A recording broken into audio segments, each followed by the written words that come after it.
From Navi to Nabi, nerds like a lot of things, but there's something they love above all else, and that is correcting people. This is Actually. Joining us today, we have Brennan Mulligan. Good morning. Kirk Damato. Bling blong. And Marisha Ray. Hello.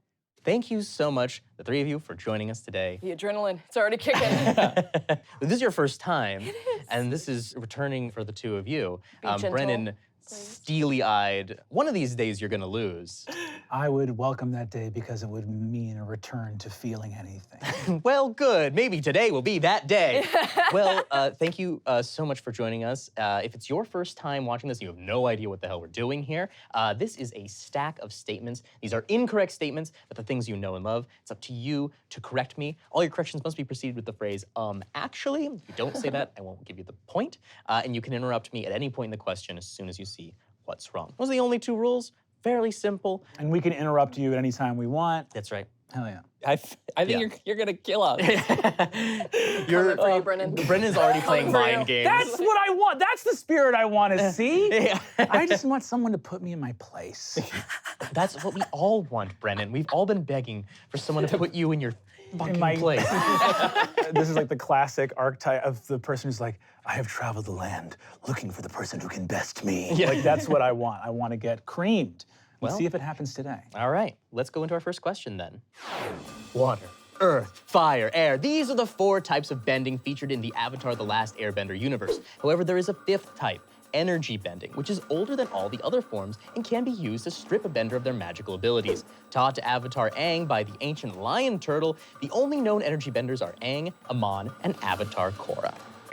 Actually, are you to name the fifth type of bending there is? That is not what the question is, but you can if you want. Metal bending. No. Marisha. Actually, there were other energy benders in Legend of Korra, I think. No, that's not what we're doing. But I like the bushwhacking that we're doing. It's like, maybe we hack away enough I will bushes, maybe we can find it. see something in here.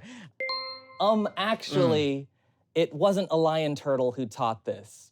Incorrect. Actually, Avatar Roku could not bend energy. He could just sort of astral project through reincarnation. Did you say Avatar Roku? Yeah. I did not list that as one of the things. Actually, Avatar Roku knows how to do it. Stop talking about Avatar Roku. didn't even know I that never was a said character. Roku. Okay. Why are you so dismissive about Avatar Roku? We are pulling the thread and we're gonna unravel this. Amon isn't an energy bender. He uses blood bending, which is a form of water bending, to essentially do the same thing to block people's chi so they can't actually bend. So in essence, it has a similar effect, but he's not energy bending. He's blood bending. See, none of this is in the movie, which is what I consider canon. For shame. Get out. Get out, Kirk. I was talking about how funny it would be to have a whole episode with just a bunch of Avatar questions, but never reference the show, only talk about the movie just to make people just like whole blood vessels bursting. It'd be 30 minutes of a nosebleed. Yeah. Well, no points for that one, but our next question here is about D&D. Combat strategy is an important part of 5th edition D&D. For example, a group of adventurers comes across a gathering of goblins about to make a blood sacrifice to the goblin deity of Maglubiet. The party's barbarian might choose to enter a rage and rush right into the fight, but the party's rogue might prefer a stealthier approach to earn a surprise round of actions at the beginning of combat. Marisha. Actually, the rogue only gets sneak attack advantage if he hasn't been alerted to the party of goblins. Incorrect. Kirk. Actually, This is just a spite, Brennan. the goblin deity is not Maglubi, blah, blah, blah. That's the god of those fish creatures. That's incorrect. Brennan's very dismissive of even that guess. Maglubiet is 100% the god of the goblins that can be found on the plain of Acheron, which is located between Mechanus and Baator. Actually, the rules were changed in 5th edition concerning surprise rounds. Surprise is now a condition that affects creatures in the normal first round of combat. That is correct. Wow. Damn it. I knew it in my heart, too. You both knew Rogue that's where the situation. situation was. But yes, the surprise rounds don't exist in 5e rules. Fun that barbarians can just choose to enter a rage. Yeah. It's a very like Hulk-like thing. It's just like, I'm always angry. I can just choose to do this. Do you think they have like triggers? They like have like bracelets that are like, oh, fucking Angela. Yeah. Remember her. Go ahead, get into it. Get into the Barbarians keep one headspace. voicemail on their phone at all times. They can just be like, oh yeah, oh that fucking, oh, you think you're hot shit. Well, that's a point for Brennan. Until 2018, the single longest work of literary fiction was a piece of Harry Potter fan fiction known as the Subspace Emissaries World Conquest, which followed the story of an original character named Chris, who befriended and adventured with a variety of canonical characters. It has since been surpassed by a piece of fan fiction set in the universe of Kantai Collection, a digital card game featuring World War II ships personified as anime girls. Actually, none of that shit happened. Is that right? Yeah, the first question where literally everything is wrong. A complete work of fiction. I'm actually incorrect. Kirk. Actually, that's not a digital card game. I think that one with the girls being ships, like I've seen it in Japan where I used to live. I don't think it is that. Cliff. Hey, I appreciate that this is largely inscrutable. I understand that, but that is wrong. Marisha. Actually, it wasn't World War II.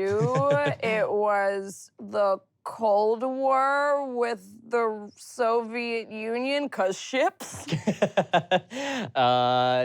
Incorrect. Look, it's clear no one knows this, so I am tempted to just call this. You don't want 10 minutes of us taking stabs at all the nouns in there? We could do 10 minutes of taking stabs at all the nouns. You know what? I'll give everyone one more round of guesses. Brennan. Actually, the longest piece of fan fiction prior to the Kantai Collection was not the Harry Potter fan fiction that you mentioned. It was a fan fiction I wrote about Avatar Roku and his mastery of airbending. Here's the thing, Brennan. You're joking around, but you've actually stumbled into the thing that is wrong here, which is that the piece that we mentioned is not Harry Potter fan fiction. So I will give you the point unless someone can tell me what fan fiction it was. Actually, the longest piece of fan fiction was Twilight fan fiction. Incorrect. Kirk. Actually, and I thought because of the title, I was like, subspace, Harry Potter, those don't go together. Yeah. So I would have to guess Star Trek. Good guess, but no. Brennan, do you want to venture a guess? I'm going to give you the point anyway. Actually, the longest piece of fan fiction was about Babylon 5. Incorrect. I will give you the point, Brennan, for happening to stumble into what was wrong, at least. The Subspace Emissaries World Conquest was a Super Smash Brothers fan fiction. Oh my God! But it makes sense. Honestly, yeah, if it you're makes gonna write sense. There's fan so fiction- many stories to tell. Smash Brothers is kind of already fan fiction in a weird way. Like, we're going to put all these things together. Wow, that's brilliant. Well, against all odds, Brennan gets that one. Doesn't feel good, but I'll take it. Very good. Hey, you know what? Games are won by those points that don't feel good. This next question is a fan-submitted question. So this is from one of the fans writing into you. Thanks, fan. This be smarter question than us. comes from J-Dubs. J-Dubs says, the TV show Gotham portrays the titular city in its pre-Batman years. Following Detective Jim Gordon, we encounter an array of familiar villains, including Catwoman, Penguin, Joker, and the Riddler. Brennan. Actually, is it accurate to refer to Catwoman as a villain in the context of this show? Ooh, interesting. We're going to, though. Okay. Actually, I don't know if they ever got around to having the Joker in the show. That's correct. But- the Joker's not portrayed on the show. There is a Joker-like character named Jerome Valeska, but it's been confirmed that he's a sort of precursor to the Joker and not the Joker Joker. himself, making the Joker a joke thief. But there's a guy on the show who does like a crazy laugh and has a big smile. That's not the Joker? It has been confirmed that is not the Joker. Is it confirmed like the way Lost confirmed it wasn't purgatory and it fucking was purgatory and they guessed it right away? Look, I mean, who knows what the future will hold? There are a bunch of fucking writers being like, sorry guys, it's not the Joker. Fuck. Shit. Somehow they figured this out. Yeah, that is a point for Marisha. Yes. Nom, nom, Very nom, nom, tricky nom. one, but if you have an issue with that, take it up with J-Dubs. All right, we're gonna move on to our first shiny question of the game. This is a game called Name That Flora. On the other side of this, there is a collection of sentient plants from TV, movies, video games. It'll be up to you to identify those plants. Whoever can identify the most will get the point. If you tie for the most, you'll both share that point. Let's go ahead and flip these over and take a look at these plants. Look at all these fun, sentient plants. There's so many from so many places.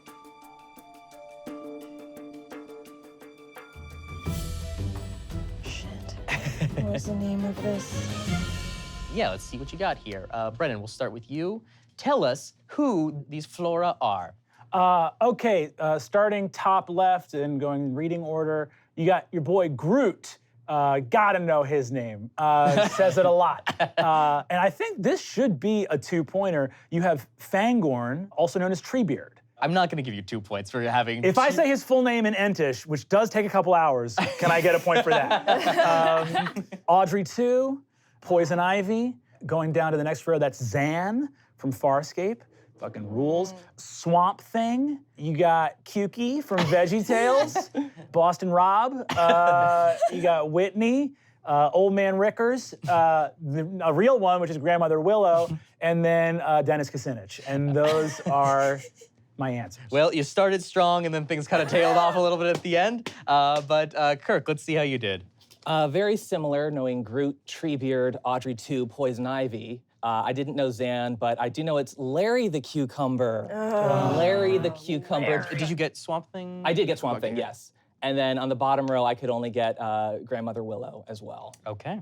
So, one's a little embarrassing of a mess up. Oh, So no. I had Groot, I had Treebeard, and then I wrote Seymour on Audrey too, which I should have known better. Right IP, wrong name. Yeah. Poison Ivy, didn't get what that is. Swamp Thing, I did write Cucumber of the Cloth for VeggieTales. Close. I knew It's it a was good VeggieTales. description, yeah. And then the Angry Daisy is from Undertale, and Yes. it's driving me mad that I can't remember its actual name. And then Grandmother Willow. All right, let's see. This is gonna be very close. 1, 2, 3, 4, 5, 6, 7 for Brennan, 7 for Kirk, 5 for Marisha. Brennan and Kirk have both tied for the most there, so you'll both get a point there. And we'll go down here. We've got Groot, Treebeard, Audrey 2, Poison Ivy, Zan, Swamp Thing, Larry the Cucumber, and then the Thorian from Mass Effect. This is Flowey the Flower from Undertale. Fuck you guys. I was like, there's a chance you might just guess this if you just guess something very like simple and obvious. Then we have the Deku Tree from Zelda, Grandmother Willow from Pocahontas, and finally Sky Tree from He-Man. Okay, well, we'll go ahead and we'll collect those boards as a point for Brennan and Kirk. Well, we made a couple of mistakes and you caught them. Here are some of our favorite corrections from you, the viewers. At Austin CHO1 says, actually the first world in Kingdom Hearts is technically the Station of Awakening, as it was said to be a separate world in Kingdom Hearts 3, making this yet another thing I don't understand about Kingdom Hearts. At ColeBonin1 said, actually you mispronounced the name Sigil. It is actually pronounced Sigil, and then he goes on to insult me. I may have also mispronounced your name. I don't know if it's Bonin or Bonin, and I'm gonna keep doing that. And from our exclusive Dropout Discord, Sion Ben Judah is an EMT and CPR instructor who has frankly too much information about the proper methods of administering aspirin in case of a heart attack. Suffice it to say, don't listen to me. I am not a medical professional. I'm just the host of a nerdy game show. I don't want your blood on my hands. We will move straight on to our next question, back to our normal, everyday, regular old actually questions. This is about Game of Thrones. The Iron Throne was forged at the order of Aegon the Conqueror, the first of the Targaryen kings, who conquered all 7 independent kingdoms of Westeros and unified them under his rule. Yes, Brennan? Actually, he did not conquer Dorne. That is correct. He did not conquer Dorne. Dorne joined through a union Unbowed, of marriage. unbent, unbroken, baby. They did you wrong in the show. They did you wrong in the show. Like, I'm not sure how or why Dorne wasn't conquered or how that's explained militarily or economically. Well, there was the hero of Dorne, of course, Michael Dorne, who played Worf. And the dragons were like, we're not gonna fuck with him. I mean, that guy's cool. We love TNG. Why would we fight Michael Dorne? We have some questions for him. The general answer seems to be they used non-traditional guerrilla warfare tactics. It's always the Oh, answer. so it's like a messy occupation? Well, they had to get all the way down there. That I kind get of- it. I see it. All right. Well, point for Brennan. Dorne remained unconquered, and we move on. Here's a question about The Simpsons. Homer Simpson was once in a Grammy Award-winning barbershop quartet called the B Sharps. The group had 4 members, Apu, Seymour Skinner, Homer, and Barney as lead singer. When the group broke up, its members went back to their jobs, at which point Homer learned he had been temporarily replaced at the nuclear power plant by a chicken named Queenie. Actually, they didn't go back to their jobs because Barney's unemployed? Incorrect. I mean, no, I'm not going to allow that. You know what I'm gonna say? Get in the fucking comments. 'Cause I think I'm right. Actually, I would say I can't. I'm gonna attack you. Yeah. I can't, why They turned against each other. Yeah. But first, we go against each other. I think at that point, Barney might have been working at the Bullet-rama. Oh. He might have still had he might have still been working there. Maybe, because that's like, the early 80s, but the actually it wasn't a chicken named Queenie, it was a duck named Stuart. Get back to work, Stuart. That's a scene in The Simpsons. I don't know if That's the right one. it is. Oh, thank you. Good. No, it is not. Ah, damn it. No. Very funny that there have been multiple birds who have taken over for jobs. But no, this was a chicken named Queenie who took over for Homer. Marisha. Actually, what's his name that you said was the lead singer? He's not the lead singer. Incorrect. Barney was the lead. Actually, they never won a Grammy. They did. But they didn't care that much about it because the Grammy. Come on, Marisha. Actually, he wasn't temporarily replaced. It was permanent. Incorrect. That is much funnier. Yeah. From that point onward in The Simpsons, he never goes back to the power plant. No. I don't know the answer, but I could sing the song. I won't give you a point. Well, for then that. I'm not going to sing the song. All right. I will reveal the answer, and Kirk, you're gonna throw your hands up as soon as I say will. this. There was a 5th member at one Oh, point. well, come on, yeah, sure. But they kicked him out, Chief Wiggum, and then he tried to re-audition singing Dr. Doolittle. That's not Dr. Doolittle at all. It's time for this bird to fly. If I could walk with the animals, talk with the animals, grunt and squeaks and squawks with the animals. But a barbershop quartet, by its very nature, is 4 members. But I don't need the points. I'll take the moral point. Of course, they wouldn't add the 5th member, but in the same way that people will say oh, there was a 5th Beatle, and obviously mirroring that, Pete Best. you could say that he was at one point a Sure. B sharp. I am tempted to give it to you a little, just because I didn't say who it was once I sort of fed you that 5th member. Will I do this? Just here, like fucking, just groveling out here. Sing for yourself. Fucking top of the ivory tower. Oh, do I feel like giving a point? Am I entertained? Envision a world give the where we masses seize our destiny for ourselves and get in the comments. Look, I just want to sing. All I want to do is sing. I'm not henchman. It cuts to you just leaning out a window. Your big I Want song. You know what, Kirk? I'll give you the point. I fed you the opening a little bit, but you beat me to the specifics. And it was perhaps a little deceptively worded. So I'll give that to you. I'm in a generous mood this morning. Thank you. You're welcome. You seem Simpsons. pissed. I'm gonna remember this. I'm gonna remember this for a long time. Gotta sing a song. Gotta sing. Look, we are over a year into quarantine. I know you're getting tired of cooking those same old chicken thighs. And I know you got that one vegetable thinking that you'd be good and you'd try something different. And where is it now? It is turning to mush in your crisper, okay? I know this. Stop racking your brain trying to think of new meals and start getting HelloFresh. HelloFresh offers convenient, contact-free meal delivery right to your doorstep for easy home cooking. It's 28% cheaper than shopping at your local grocery store, and you skip the checkout lines. So you don't have to try to bag everything up and pay for it it and sanitize your hands at the same time. Over 90% of the ingredients are sourced directly from farmers, so only the freshest produce and proteins are delivered right to your door. And there's something for everyone. Maybe you're dieting, maybe you're a vegetarian, maybe you have or are you yourself a picky little baby who won't eat anything. Well, HelloFresh has low-calorie, vegetarian, and family-friendly meal options. I tried HelloFresh, and I got so much more free time by just avoiding meal planning and shopping. I got so much more free time back, I didn't even know what to do with it all. So be confused about what to do with your time with me and get HelloFresh. Go to HelloFresh.com/actually12 and use the code actually12 to get 12 free meals, including free shipping. 12 free meals and free shipping. 12 free meals and free shipping just by going to HelloFresh.com/actually12 and using the code actually12. It's free food, people. HelloFresh, America's #1 meal kit. All right, here's the next question. What about The Good Place?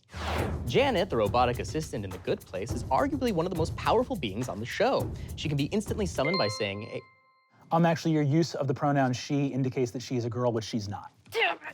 that is one of two things wrong with that opening. Marisha, do you know the other one? Actually, she's not a robot. That is correct. She's both not a girl, not a robot. not a robot. She's not a She robot. repeatedly says both those Yeah. things. I am not a girl, I am not Not a a robot. How generous do we feel How generous do now? we feel Mr. now, Trapp? indeed. I am tempted not to give it to Brennan, but, well, it's technically true. I do think they use the pronoun she on Janet, even though she does do. frequently say, I am not a girl. However, you did know that bit. So I'll read the rest of the question while I mull over how generous I feel today. This is an indignity.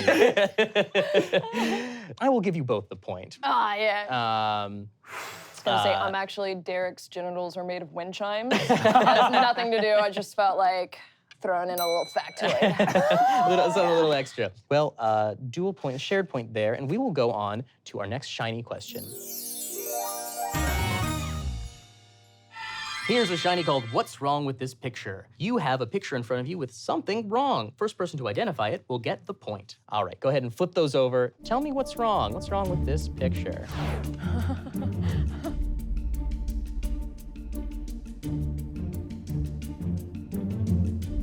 Oh my goodness. Brennan, yes. Actually, this is the British cover and the steering wheel's on the wrong side. That's correct. Oh. Yes, this is the British cover, and that is an American car. Or at least the wheel is on the wrong side for this to be a British car. Well, that is a point for Brennan for recognizing the crazy wizard car with the wheel on the wrong side. Hey, look, I know I'm not perfect. I probably said something pretty wrong, and you caught it. If you have something that you want to correct, you can tweet at @actuallyshow or go to the exclusive Dropout Discord and correct us there. If we like it, we might give you a point. What is our point spread right now? 6-2-2. Wow. All right. Just happy I'm not going home empty-handed. There's some lovely Yeah. parting gifts. Yeah. There's not like a nerd lawyer that's gonna be like, we need to talk. Yeah. You're getting- What happened What out happened there? about that? You know? All right, here's a Lord of the Rings question. The gigantic sentient tree people known as Ents are capable of reproduction, but dying off because the only remaining Ents are all male. The Entwives were destroyed by Sauron, his forces massacring them in front of the male. Yes. Actually, they were not destroyed by Sauron. They just fucking left. Yeah, that's correct. The Entwives moved away to the Brownlands, even though it's implied that like those lands were destroyed. Like maybe something happened to them too. Maybe they're dead. It's not totally confirmed that they're all dead. And before any of that destruction ever happened, they just up and left. Like peace out of here. We're done. We're done with men for good. Yeah, I was We're- gonna say, I'd be lying if, you know, every woman hasn't had that fantasy on the face of the planet. Just like, what if we did just take Australia? Yeah. Like, just all of us go on a mass migration. I also love the idea of a species of literally like bearded tree men that never fucking shut up and talk forever, and they're like, they all left and we don't know why. I don't think it could have been us. Haroom, raroom, raroom, raroom. Toxic masculine entity. Right? I was going for it. It was in my head. So I want to cut to like a Thelma and Louise with two tree women just fucking taking a car. Just over the Grand Canyon. driving into the cracks of doom. Like just limbs wrapped around. If you watch this, can you please make fan art and tag all of us of two lady trees in a fucking Corvette just boom? Into Mount Doom. Okay. In Raiders of the Lost Ark, Indiana goes to Marion Ravenwood to ask for an artifact she collected a long time ago, the headpiece of the Staff of Ra. Marion hits Indiana, confronting him for sleeping with her when she was younger, a reference to the fact that Indiana seduced her when she was only 15 and he was in his 20s. Brennan. Actually, the headpiece of the Staff of Ra was not collected by her, but by her father, Abner Ravenwood. That is correct, which means that the other fact in this piece is totally true. Indy, come on, fucked up. Yeah, it's kind of glossed over a little bit in the movie. They're confirmed in the novelization that she was 15 when... That's insane. I did not know that. Yeah, totally recolors Indiana Jones. All of our heroes are monsters. Wow. Yeah. Welcome to Actually. My hero is a monster, and his name is Frankenstein. Not the monster, but the man who built the monster, who was a monster for doing that. And also for being kind of a shitty husband, but whatever. First the Treants, Yeah. Indiana Jones, This is... Frankenstein. Even Frankenstein failed us? Oh. Also, the movie does start with Indiana Jones attempting to steal a piece of indigenous art and steal it to a first world country to be hidden in a museum where the people that produced, and the culture that produced that art can never interact with it or see it again, so. It belongs in a museum. It's like, no, it doesn't. It belongs here. Fucking colonialist piece of shit. No, it belongs in a museum. Let's get a reverse Indiana Jones that breaks into fucking museums, brings artifacts back to their home culture, and fucks really old women. And that's the character that you deserve. Well, this brings us to our last shiny question of the game. This is a game called Spelling Bee. Oh no, I know this one. Yes, spelling in English is hard. Spelling in sci-fi and fantasy is damn near impossible. And we've chosen a particularly tough one today. We're gonna give you the name of a character or thing from sci-fi or fantasy. First person who can spell it right will get the point. Your word is Fluterflam. Oh. That is the best response you could have possibly had to this. You're familiar with Fluterflam? No, Oh, of course, no, oh, yes. I'm familiar with the books, the Yes. Lloyd Alexander books. I didn't realize it was the Black Cauldron. Yes. So I remember reading this. You know, when you're a kid and you read words and you don't know what they say, like, I couldn't watch Star Wars. So Right. I was like, yes, tube, Aka. Yeah. Good old like, reading the novelizations. So for Fluterflam. Yes, please. Capital F, L-E-W-D-E-R, space, capital F, F-L-A-M. Oh, you're so close. That's incorrect. Love the Black Cauldron.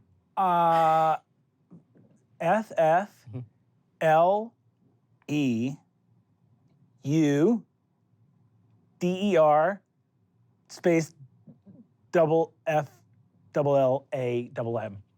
Incorrect. I don't know what we're talking about. Great. Double F, L, U with umlauts, T, E-R, space, double F, L-A-M. Incorrect. Kirk, you were probably the I closest. think I did it. Was it an M and E at the end? No, the correct spelling here is F-F-L-E-W-D, and this is where you screw up, D-U-R. So double D-U-R, and then F-F-L-A-M. Fluterflam. Shockingly close, though, for a thing with a lot of double consonants and a lot of things in there, but yeah, just a little bit off.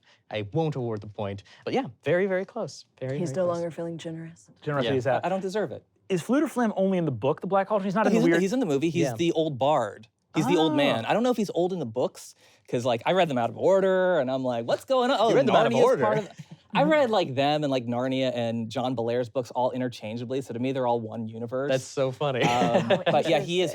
I interpret him as a bard. Yeah, but he's a with bard. Welsh origin, but it's in another world. But I would pronounce it Faflute or Faflam. Oh, just like giving each consonant its own due, its own time in the sun.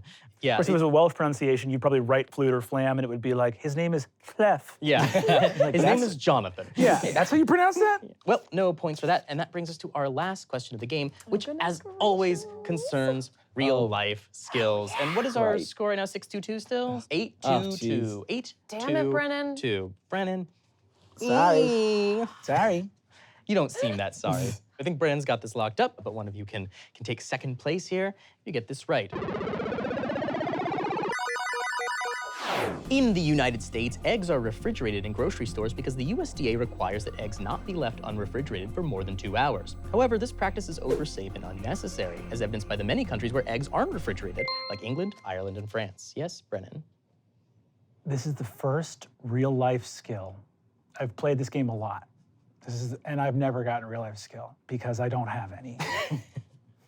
Actually, the reason eggs are not refrigerated in other countries versus being refrigerated here in the United States is because in the United States, we actually there's a waxy outer covering of eggs that is removed here, which means they do go bad faster in the United States than they do in other countries.